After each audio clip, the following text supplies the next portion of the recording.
Yes news में आप सभी दर्शकों का स्वागत है। मैं आपके साथ इलियास बड़ेघर। आइए देखते हैं आज की खबर क्या कहती है। ಈಗ ಆಂಬುಲೆನ್ಸ್ ಈಗಾಗಲೇ ಒಂದು ವ್ಯಕ್ತಿ ಈಗ ತಾನೇ ಒಂದು ಅಪಘಾತ ಆಗ್ಯದ. 108ದವ್ರಿಗೆ ನಾವು ಫೋನ್ ಮುಖಾಂತರ ಮಾತಾಡಿದ್ರು ಕೂಡ ಅವ್ರು ಬರ್ಲಿಕ್ಕತ್ತಿಲ್ಲ, ರೆಸ್ಪಾನ್ಸ್ ಇಲ್ಲ. ಇದು ಏನಿಸ್ತದ, ಜಿಲ್ಲಾಡಳಿತ ಏನ್ ಮಾಡ್ಲಿಕ್ಕತ್ತದ ಅಂತಕ್ಕಂಥದ್ದು ಒಂದು ಯಕ್ಷ ಪ್ರಶ್ನೆ. ಎರಡನೇದಾಗಿ ಜಿಲ್ಲಾ ಆರೋಗ್ಯ ಮತ್ತು ಕುಟುಂಬ ಕಲ್ಯಾಣಾಧಿಕಾರಿಗಳು ತಕ್ಷಣವೇ ಇದ್ರ ಮೇಲೆ ಕ್ರಮ ತಗೋಬೇಕು. ಯಾವ ಅದನ್ನ ಆಕ್ಷನ್ ಮಾಡಿಲ್ಲಲ್ಲ ಅವನ ಮೇಲೆ ಕ್ರಮ ತಗೋಬೇಕು. ನನ್ನ ಆಗ್ರಹ. ಏನಾಗೈತ್ರಿ ಇಲ್ಲಿ ಒಂದು ಆಕ್ಸಿಡೆಂಟ್ ಆಗಿತ್ತು ಸರ್. ಸ್ಥಳೀಯವಾಗಿ ಒಂದು ಯಾವ್ದೋ ಒಂದು ಆಕ್ಸಿಡೆಂಟ್ ಆಗಿತ್ತು. ತಕ್ಷಣವೇ ಒಂದು 108ಗೆ ಈಗಾಗಲೇ ನಾವು ಮಾತಾಡಿದ್ರು ಕೂಡ ಅವರೊಂದು ಅತ್ಯಂತ ಒಂದು ಭರವಸೆ ಕೊಟ್ಟ ಬರ್ತೀವಿ. ಈಗ ಪಾಪ ಪೊಲೀಸ್ ಇಲಾಖೆ ಅವರು ಬೇರೆ ಒಂದು ಆಟೋ ಹಿಡ್ಕೊಂಡು ಆಟೋದಿಂದ ಕಳಿಸಿದಾರ. ಆದ್ರೂ ಮತ್ತೆ ಇನ್ನತನೂ ಬಂದಿಲ್ಲ 108ದವ್ರು. ಅಂದ್ರೆ 108ದವ್ರು ಇವ್ರ ಸಂಘ ಮಾಡಿದಾರ ಮತ್ತು ಇವರೆಲ್ಲ 108 ಕಾಯ್ದೆ ಕೇಳ್ತಾರ, 108 ಇದು ಮಾಡ್ತಾರ. ಮತ್ತೆ 108 ಎದಕ್ಕೆ ಅಂತಕ್ಕಂಥದ್ದು ಯಕ್ಷ ಪ್ರಶ್ನೆ ಆಗಿದೆ ಬಿಜಾಪುರದಾಗ. ಎಲ್ಲೇ ಘಟನೆ ಆಗಿತ್ತು ಇದು ಘಟನೆ ಏನು ಬಸವೇಶ್ವರ ಸರ್ಕಲ್ ದಿಂದ ನಮ್ಮ ಟಿಪ್ಪು ಸುಲ್ತಾನ್ ಸರ್ಕಲ್ ಹೋಗುವ ರಸ್ತೆ ನಡುನೇ ಆಗ್ಯಾವ ಇಲ್ಲಿ. ಹೌದು, ನಡಬರಕ್ ಆಗ್ಯದ. ಅದು ಮೇನ್ ನಮ್ಮ ಬಿಜರ್ಗಿ ಶೋರೂಮ್, ಬಿಜರ್ಗಿ ಮೋಟರ್ಸ್ ಏನದಲ್ಲ ಬಾಜುಕ್ ಆಗ್ಯದ ಸರ್. ಹೆಂಗ್ ಅವ್ರು ಬಿದ್ದಾರೋ ಅಥವಾ ಯಾವ ರೀತಿ ಏನಾಗ್ಯದ ಅದು ಪೊಲೀಸ್ ಇಲಾಖೆ ತನಿಖೆ ಆದ ನಂತರ ಗೊತ್ತಾಗ್ತದೆ ಸರ್.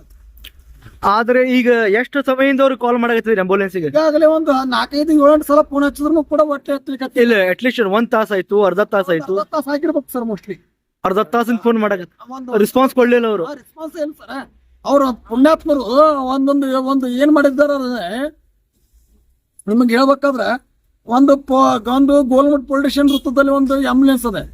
ನಂತರ ಜಿಲ್ಲಾ ಸರ್ಕಾರಿ ದವಾಖಾನೆ ಒಂದು ಆಂಬುಲೆನ್ಸ್ ಅದ.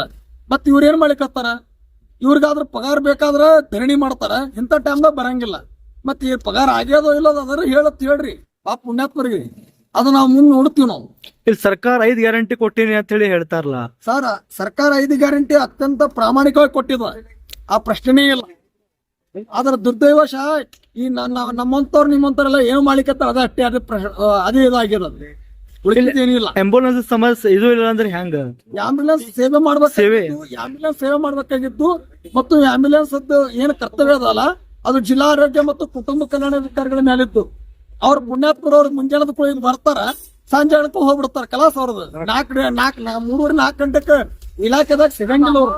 ಅದ ದೊಡ್ಡ ಸಮಸ್ಯೆ ಅದ. ಇಲ್ಲಿ ಹೆಲ್ತ್ ಮಿನಿಸ್ಟರ್ ಇದ್ರ ಮೇಲೆ ಕ್ರಮ ತಗೋಬೇಕು ಅಥವಾ ಹೇಳಕತ್ತೀನಿ. ಮಾನ್ಯ ಜಿಲ್ಲಾ ಮಂತ್ರಿಗಳಾಗ್ಲಿ ಹಾಗೂ ಮತ್ತೆ ನಮ್ಮ ಏನು ಆರೋಗ್ಯ ಮಂತ್ರಿಗಳಾಗಿರ್ತಕ್ಕಂಥ ದಿನೇಶ್ ಗೌಡರು ಸಾಹೇಬ್ರಿಗೆ ನಾ ಈ ಸಂದರ್ಭ ಒತ್ತಾಯಿಸ್ತೇನೆ. ನಾ ಏನ್ ಮಾಡ್ತೀನಿ, ವಿಜಯಪುರ ಜಿಲ್ಲೆಯಲ್ಲಿ ಏನು ಇಂಥ ಅಪಘಾತ ಆದಾಗ ತಕ್ಷಣವೇ ಯಾವುದು ಬರಂಗಿಲ್ಲ. ಬಂದ ನಂತರ ಈ ಬರ್ಬೇಕಾದ್ರೆ 1 ತಾಸು ಗಂಟೆ ತೊಳಕತ್ತಾರ. ಅಂತವ್ರು ಯಾರೇ ಬರಲ್ಲ, ಅಂತವ್ರ ಮೇಲೆ ಸೂಕ್ತ ಕ್ರಮ ತಗೋಬೇಕು. ಯಾರು ಸಂಬಂಧಪಟ್ಟಿರತಕ್ಕಂಥ ಅಧಿಕಾರಿಗಳು ಯಾರು ಬರಲ್ಲ, DH ಆಗಲಿ ಮತ್ತು ಡಿಸ್ಟ್ರಿಕ್ಟ್ ಸರ್ಜನ್ ಆಗಲಿ, ಇಂಥವ್ರ ಮೇಲೆ ಕ್ರಮ ತಗೋಬೇಕಂತ ನಾನು ಆಗ್ರಹ ಸರ್. ತಮ್ಮ ಹೆಸರು ಹೇಳಿ? ಗಿರೀಶ್ ಕುಲಕರ್ಣಿ, ಸಾಮಾಜಿಕ ಹೋರಾಟಗಾರ, ವಿಜಯಪುರ. ಯಾರು ಅಪಘಾತ ಆಗೈತಲ್ಲ, ಯಾರ ಹೆಸರು ಗೊತ್ತಾಗ ನಮ್ಗೆ ಗುರುತಿಲ್ಲ ಸರ್. ತನಿಖೆ ಪೊಲೀಸ್ ತನಿಖೆಯಿಂದ ಗುರುತಾಗ್ತದೆ. ನಾನು ಇನ್ನೊಂದು ವಿನಂತಿಸ್ತೇನೆ ತಮ್ಮ ಮಾಧ್ಯಮ ಮುಖಾಂತರ.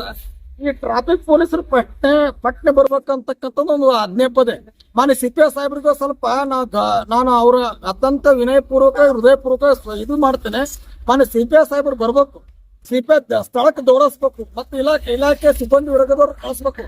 ಅದನ್ನ ಮಾಡಿಕತ್ತಿಲ್ಲ ಅವ್ರೆಲ್ಲದಾರ ಏನೋ ಗುರ್ತಾಗ್ಲಿಕ್ಕತ್ತಿಲ್ಲ. ನಾನು ಆಕ್ರೋಶ ವ್ಯಕ್ತಪಡಿಸ್ತೀನಿ ಅಂತ ಹಾಕ್ರಿ ಸರ್ ತಾವು.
जैसा कि आप सब जानते हैं कि आप सभी का प्यार हमारे साथ कायम है, इसी तरह से हमारे इस चैनल को प्यार करते रहिए और हमारी सारी खबरों को लाइक, शेयर और सब्सक्राइब करना ना भूलिए।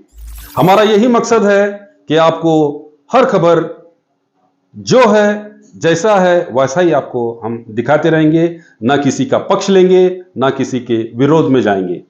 हमारे कदम सच के साथ।